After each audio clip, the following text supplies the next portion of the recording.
पैदा हुई तो वो बढ़ना चाहती थी, उसे बढ़ने ना दिया। वो बड़ी हुई तो वो कुछ करना चाहती थी, उसे करने ना दिया। उसके पर आए तो वो उड़ना चाहती थी, उसे उड़ने ना दिया। उस रात वो महज सोना चाहती थी पर उसे सोने ना दिया। नींद खुली तो वो बचकर निकलना चाहती थी, उसे निकलने ना दिया। वो रोना चाहती थी, उसे रोने ना दिया। चीखना चाहती थी, चीखने ना दिया। अरे सब छोड़ो, वो तो महज जीना चाहती थी पर उन वहशी दरिंदों ने तो उसे जीने तक न दिया। दोस्तों, हमारे देश में बेटियों का कुछ इस तरह से ही सम्मान हुआ करता है और मुबारक हो कि हमारा देश आजादी के 78 सालों का जश्न मना रहा है। पर ये किस तरह की आजादी है जहां हमारे देश की बेटी को ही अपने शरीर पर हक जताने की, अपनी इज्जत और आबरू बचाने की और अपनी जिंदगी जीने की ही आजादी नहीं है। दोस्तों, बीते 10 से 12 सालों में भारत में रेप केसेस की संख्या काफी तेजी से बढ़ी है। जहां साल 2012 में प्रति वर्ष 25,000 रेप केसेस सामने आते थे, तो वही साल 2018 आते आते सालाना रेप केसेस की संख्या 30,000 से भी ज्यादा जाने लगी और हर 15 मिनट में देश की कोई न कोई बहन, बेटी व माँ किसी न किसी दरिंदे की हवस का शिकार होने लगी। और आपको बता दें कि ये सिर्फ उन केसेस के आंकड़े हैं जो कि सामने आते हैं, लेकिन हर साल शायद इतने ही या फिर इससे ज्यादा रेप केसेस डोमेस्टिक लेवल पर होते हैं। यानी कि क्या घर, क्या वर्क प्लेस, क्या पब्लिक प्लेस, हमारे देश की बेटियां कहीं पर भी इन भेड़ियों के चंगुल से सुरक्षित नहीं रह पाती। कभी भाई बनकर, कभी चाचा, मामा, पड़ोसी और यहाँ तक कि बाप जैसे रिश्तों का चोला ओढ़कर ये भेड़िए अपनी हवस के चलते दिन रात सिर्फ कमजोर और असहाय स्त्रियों को नोचते खाते रहते हैं। पर कभी लोक लाज के चलते, कभी परिवार की इज्जत के चलते, तो कभी रिश्तों में बंधी खुशियों की डोर के टूट जाने के डर से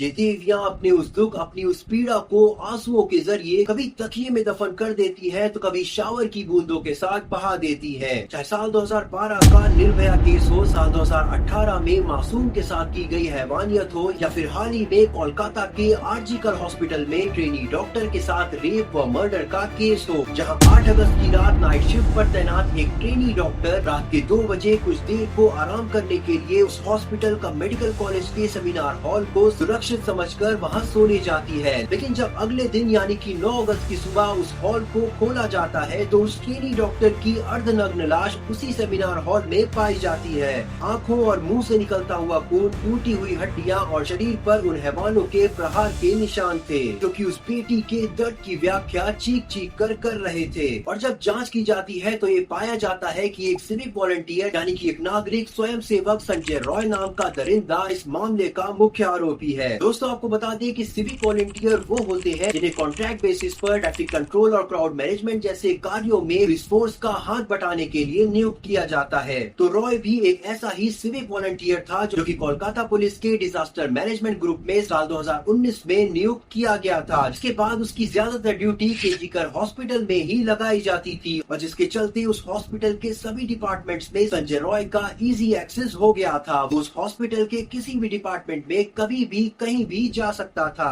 वहीं से पहले भी इस दरिंदे पर महिलाओं से छेड़छाड़, प्रेस्क्रिप्शन से नंबर निकालकर महिलाओं को परेशान करना व खुद की बीवी को प्रताड़ित करने जैसे आरोप लग चुके थे। और मृत ट्रेनी डॉक्टर के पिता का ये कहना है कि इस मामले में सिविक वॉलंटियर के साथ साथ उस कॉलेज का प्रिंसिपल, कुछ साथी ट्रेनी डॉक्टर्स और स्टाफ मेंबर्स भी शामिल है। और कई रिपोर्ट्स में भी ये दावा किया गया है कि ये गैंग रेप मर्डर है, क्योंकि खबरें कुछ ऐसी उठ रही है कि इस कॉलेज के प्रिंसिपल का अच्छा खासा क्रिमिनल रिकॉर्ड है और इस कॉलेज में सेक्स रैकेट और ड्रग रैकेट जैसी गतिविधियां भी होती थी, जिसकी खबर जब मृत ट्रेनी डॉक्टर को लगी थी तो उसने इन गतिविधियों का खुलासा करने की भी धमकी दी थी, जिसके चलते कॉलेज प्रिंसिपल, स्टाफ मेंबर्स और कुछ अन्य ट्रेनी डॉक्टर्स ने संजय रॉय के साथ मिलकर इस घटना को अंजाम दे दिया। पर दोस्तों, सवाल ये है कि हमारे देश में इस तरह की घटनाएं घटने की जगह क्यों बढ़ती चली जा रही हैं? तो आपको बता दें कि इनके पीछे कुछ मुख्य कारण है, जैसे कि अपराधियों के हाथ में पावर और पॉलिटिकल कनेक्शन, लड़कियों का इमोशनली और सोशली कमजोर होना, बुकली कानून व्यवस्था और देश के लोगों का ऐसी घटनाएं हो जाने के बाद उन्हें इम्पोर्टेंस देना और कुछ दिनों के बाद उन्हें भूल जाना और अपराधियों व दोषियों को फिर से वही इज्जत देने लगना। दोस्तों, आपको बता दें कि ज्यादातर इस्लामिक और साउथ एशियन कंट्रीज में रेप को लेकर काफी कड़े नियम है, जैसे कि चाइना में दोषियों को फांसी देने व उनके लिंग को काट देने का कानून है। वहीं इजिप्ट में फांसी का, तो नॉर्थ कोरिया में फायरिंग स्क्वाड द्वारा सजाए मौत का और सऊदी अरबिया में तो सर धड़ से अलग कर देने का कानून है। वैसे तो हमारे देश में भी उम्र कैद से लेकर के फांसी तक का प्रावधान है, लेकिन हमारे देश में हर दूसरा आरोपी या तो किसी पॉलिटिशियन का रिश्तेदार होता है या फिर रेप पीड़िता का, जिसके चलते आधे केसेस दबा दिए जाते हैं और आधे केसेस दबे ही रह जाते हैं। कभी बाहुबल का प्रयोग करके इल्जाम किसी और के सर डाल देना, तो कभी इमोशनल ब्लैकमेल करके ये भेड़िए इंसानी खाल में छुपे रह जाते हैं। और इनसे सिर्फ वर्किंग विमेन ही नहीं बल्कि नवजात से लेकर टीनेजर, स्कूल गर्ल्स, हाउसवाइफ्स और वृद्धावस्था में पहुंच चुकी महिलाएं भी सुरक्षित नहीं है। बेहतर यही होगा कि हम भारतीय अपनी कट्टरता को धर्म देखकर नहीं बल्कि इन वैश्यों के कर्म देखकर उजागर करें। सब से सब कानून लाए, बेटियों को सशक्त बनाए और देश की कानून प्रणाली में निष्पक्षता लाए। पब्लिसिटी पाने के लिए जितनी मेहनत हमारे पॉलिटिशियंस और विभिन्न ऑर्गेनाइजेशंस रैलियां आयोजित करने में करते हैं, उतनी मेहनत अगर ये नेता देश की कानून प्रणाली की देख रेख में लगा है तो ऐसे केसेस भले कम न हो लेकिन इनकी संख्या में कमी जरूर आएगी। जय हिंद।